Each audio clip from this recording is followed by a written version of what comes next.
I want to tell you about a book that completely reframed how I think about building wealth. It's called The Wealth Ladder. It's only 120 pages and you could read it in an afternoon. And it might be the most practical personal finance book I've ever come across. Here's what makes it different. Most books tell you universally what to do. Save more, invest in index funds, start a business. This book tells you what to do based on where you are, because the strategies that get you from 0 to 10,000 are completely different from what it takes to get from 1 million to 10 million. And if you're using the wrong playbook for your stage, you're wasting your time and losing your money. The author, Nick, is a financial advisor, but he doesn't talk like one. He lays it out simply. There are no rich people who only have high incomes. There are no rich people who don't save a significant portion of their income. You need both, high income and a high savings rate. That's the foundation. Then he breaks down the wealth building journey into 6 distinct levels. And at each level, your priorities should be completely different. What works at one level actually holds you back at the next. So let's talk about each level and where you should put your focus and energy. Level 1, paycheck to paycheck, 0 to $10,000.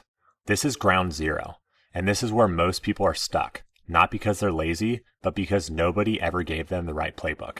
At this level, your only goal is financial survival. You're not yet building wealth. You're building the foundation that makes it possible to start building wealth. That means one thing, above everything else, a cash cushion. Even $1,000 sitting in your savings account can change how you interact with money. Because without it, every car repair, every medical bill, every unexpected expense goes straight onto a credit card. And high interest debt is the single biggest wealth killer at this stage. The other priority, budgeting.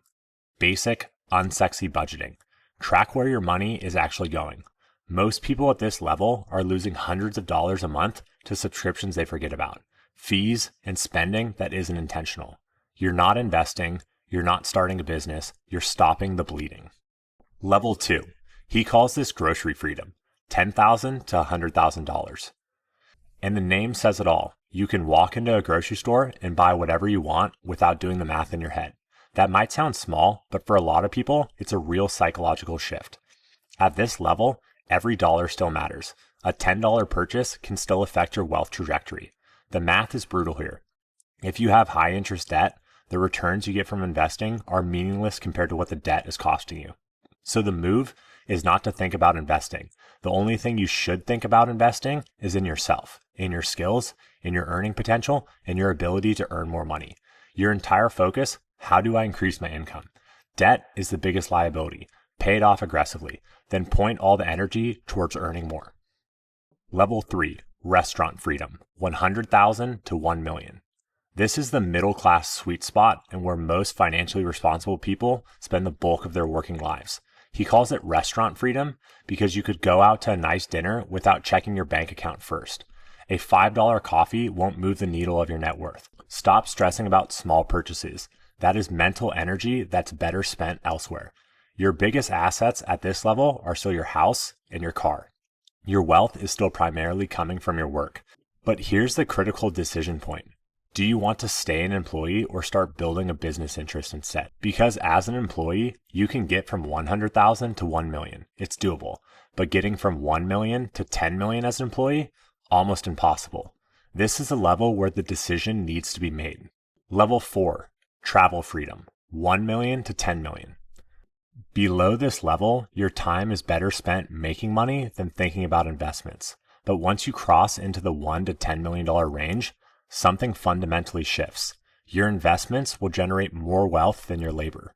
Read that again. Your investments make you more money than your work. He calls this travel freedom because you could basically fly first class, book a nicer hotel, and spend $2,000 on a trip without it affecting your lifestyle at all or it affecting your savings. That's just how the math works. So now, suddenly, how you invest actually matters a lot. This is a level where you need to get serious about your portfolio, understand different asset classes, and think about risk-adjusted returns. Your biggest purchases are no longer a house or a car. They're your investments. Level 5, house freedom, 10 million to 100 million. At this level, you can buy your dream home outright or vacation home without a mortgage defining your decisions. That's what he means by house freedom. Real estate is no longer a constraint. It's just a choice. There are essentially no employees here. Almost everyone at this level owns things that generate wealth independently of their time, like businesses, real estate, and equity stakes in funds. And the playbook changes completely. It's no longer about accumulation. It's about tax optimization, estate planning, and preserving wealth across generations. The game shifts from building the pile to protecting it and passing it on. Level 6, impact freedom, 100 million and beyond. This is the top of the ladder, and the name is fitting, impact freedom. At this level, your financial decisions aren't really about you anymore. You have the ability to create large-scale change in people's lives every day. Fund a hospital, donate to an endowment, back a cause that affects millions of people. This is the Buffett and Gates territory, where the question stops being, how do I grow my wealth? And starts being, what do I do with it that actually matters to the world? Most of us will never reach this level, but understanding it changes how you think about the levels and where you are, because every level is preparation for the next one. One of my favorite frameworks from the book is the 1% rule. Here's how it works. You should be willing to do work that can increase your wealth by 1% or more in a day.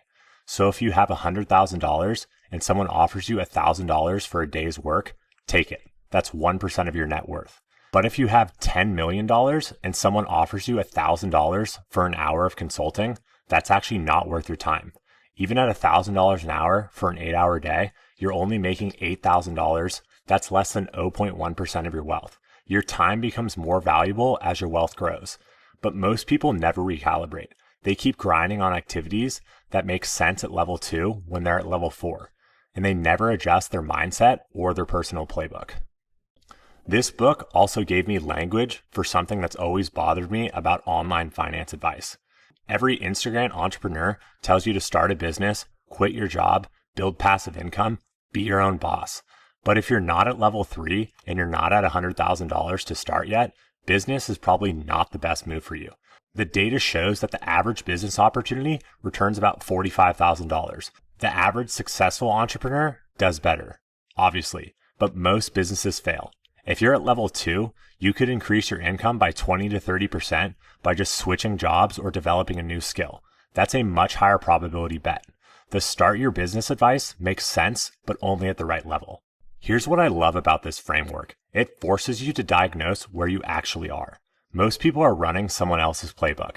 They're taking advice from people at completely different levels of the wealth ladder.